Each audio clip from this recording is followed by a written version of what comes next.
ఆంధ్ర బెండకాయ పులుసు కోసం నూనెని వేడి చేసి మెంతులు, ఆవాలు, జీలకర్ర వేసి వేయించండి. ఎండుమిర్చి, మెంతులు రంగు మారనివ్వండి. రంగు మారిన మెంతుల్లో శనగపప్పు, మినపప్పు వేసి వేపండి.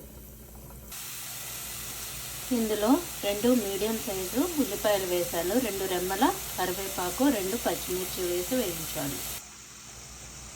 టమాటాలు ఉడికాక 1/2 కప్పు చింతపండు గుజ్జు వేయాలి. ఇప్పుడు 2 టేబుల్ స్పూన్ల బెల్లం వేసాము. 350 గ్రాముల బెండకాయ వేసాము. వేసి మూత పెట్టాలి. ఇది అయిపోయిన తర్వాత శనగపిండిని కలిపి కొత్తిమీరని యాడ్ చేస్తాం. బెండకాయ పులుసు రెడీ అయిందండి. నూనెని వేడి చేసి అందులో ఆవాలు, జీలకర్ర వేసి వేపండి. ఎండుమిర్చి, మెంతులు రంగు మారనివ్వండి.